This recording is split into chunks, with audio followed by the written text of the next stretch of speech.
네, 안녕하십니까. 현 인베스트먼트 원의 파트너 강재현 대표입니다. 오늘 HMM 한번 보도록 하죠. HMM 하면 뭐 다들 잘 아시다시피 예전 현대상선이었습니다. 예전에는 국내 대형 컨테이너사를 딱 두 개를 이야기했었는데 현대상선과 그리고 한진해운 이 두 개가 있었죠. 근데 이제 한진해운이 이제 시장에서 없어졌습니다.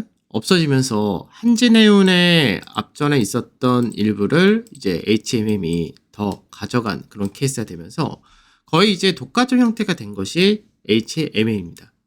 근데 이제 예전에는 해운 업황이 상당히 안 좋다라는 부분이 있었죠. 그러다 보니까 해운 업황이 안 좋다는 얘기는 말 그대로 물동량의 증가라든지 이런 것들이 좀 줄어들었고, 그러니까 여러 가지 요인이 있습니다. 이제 전 세계적으로 무역이 더 활성화되면 좋은데 이게 미국에서 리쇼어링 정책이라든지 각국이 여러 가지 정책을 피다 보니까 그런 부분이 좀 줄어들었다. 여러 가지 있고, 그 다음에 예전에 아주 오래된 이야기인데 선박들이 워낙에 크게 증가를 하면서 이제 그 부분이 오히려 안 좋게 경쟁이 치열해지는 그런 부분도 있었다 되죠. 그래서 그런 과정을 겪으면서 결국은 이제 HMN이 우리나라에서의 컨테이너 쪽에서는 거의 독과점이 돼버린 그런 케이스였는데, 그동안 이제 계속 적자를 봤습니다. 그러다 보니까 이 적자를 보면서 부채 비율이 계속해서 높아졌고, 그거를 이제 해소하기 위해서 계속해서 이제 추가적으로 연구체를 발행을 하고 대부분의 또 매각 작업도 하면서 그 물량을 이제 산업은행이라든지 이런 쪽에서 가져갔다 되죠. 그러니까 현재는 정부 지분이 대부분 차지하고 있는 그런 해운 선사가 되는 케이스인데, 코로나 때로 이후로 확 바뀌었습니다. 어떻게 바뀌었냐면 오히려 이제 코로나 때 전 세계적으로 이제 물동량이 더 원활치 못하게 움직이면서 이제 항만 노역을 하는 노동자들도 많이 각국에서 많이 좀 차질이 생겼고요. 그러다 보니까 이제 HMN 같은 경우가 오히려 운임지수가 굉장히 가파르게 올라간 케이스가 되겠죠. 그래서 운임지수가 막 높게 형성이 되니까 물동량도 엄청나게 증가를 하는데 그거를 다 소화를 해줄 수 있는 선서가 HMN밖에 없으니까 이익이 어마어마하게 나는 그런 상황이 벌어진 겁니다. 그래서 한때는 코로나 때 실물 경기가 무너진다고 하면서 주가가 2,000원까지 떨어졌던 게 이제 뭐 테슬라가 아닌 현슬라 뭐 이런 식으로도 많이 얘기 나왔었는데, 뭐 HMN 슬라다 뭐 이렇게 해가지고, 그래서 그만큼 주가가 굉장히 많이 올라갔습니다. 근데 이렇게 주가가 엄청나게 올랐는데 이 주가의 상승 배경은 말 그대로 실적이었던 거죠. 그래서 실적이 엄청나게 나와서 5만원까지 올라갔었는데 문제는 여기서 발생이 된 거죠. 그동안 발행했었던 이 연구체 관련된 이슈, 그 부분이 연구체가 주식으로 전환이 되게 될 경우, 그러면 아무래도 단기적인 물량에서의 압박을 받을 수밖에 없다가 되겠죠. 그래서 그 부분이 주가의 하락으로 연결되었었고, 그리고 이제 작년 같은 경우는 이제 글로벌 경기가 침체된다 이런 얘기가 계속해서 나왔었는데, 그래서 실질적으로는 실적을 놓고 볼 때는 더 잘 나왔습니다. 그래서 이 당시에는 컨테이너 운임지수가 점점점 내려간다 이런 얘기를 하면서 이제 HMN도 주가가 피크아웃을 쳤다 이런 논리가 시장에서 굉장히 많았던 거죠. 그러니까 어떻게 보면 시장에서 연구체가 이제 나온다 하면서 거기서 경계감을 받고 수급적인 문제, 잠재적인 물량 이렇게 생각하고 있었는데, 컨테이너 운임지수가 떨어져서 실적 역시도 피크아웃이다 이런 논리가 들어오다 보니까 주가가 계속해서 흘러내리는 그런 일이 벌어진 거죠. 그러면 실질적으로 작년에 실적이 정말 안 좋았느냐 이걸 한번 생각을 해야 되는데, 실제적인 실적을 보게 되면 2021년도였습니다. 코로나 터지고 나서 굉장히 실적이 가파르게 증가할 때, 그때 코로나 터졌을 때가 영업이익이 9,800억까지 나왔었던 거죠. 굉장히 많이 나왔어요. 근데 이 당시에는 어떻게 됩니까? 순이익이 굉장히 작죠. 왜냐면 워낙에 많은 적자를 봤었고 부채도 많아졌고 이자도 많이 내고 이런 게 있었으니까. 그러다가 2021년도에 7조라는 영업이익이 나옵니다. 해운 업종에서 이런 영업이익률이 나온다? 상상 못할 정도의 영업이익률이 나온 케이스가 되는데, 이 당시에 영업이익률이 거의 뭐 50% 육박할 정도로 나오니까, 그래서 이 당시에 영업이익이 7조가 나오고 순이익이 5조 3천억이 나온 거죠.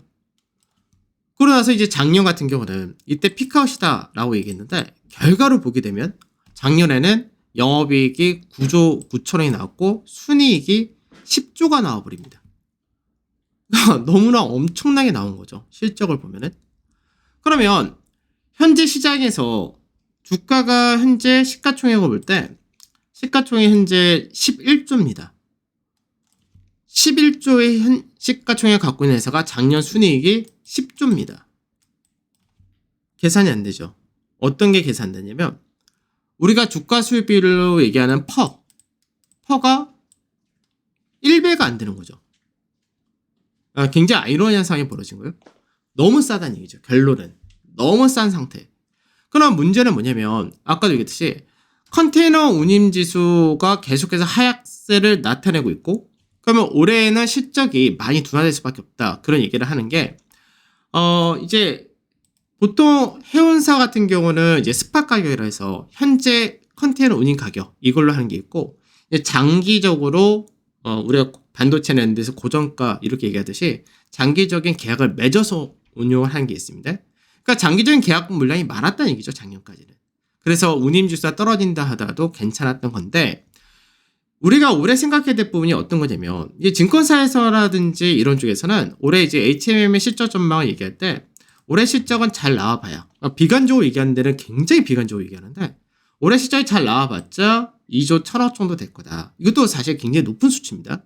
시가총액이 11조니까 2조 정도의 순이익을 나타낸다 하더라도 실제로 밸류상에서는 5%밖에 되지 않는 그런 흐름이 되는 건데 이게 왜 비관적으로 얘기를 하느냐.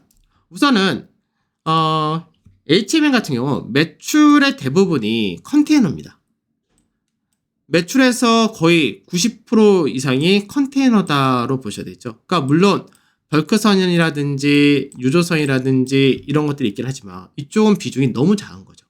그래서 컨테이너가 중심이다. 그러니까 결국 컨테이너 운임지수를 우리는 따질 수밖에 없다가 된 거죠.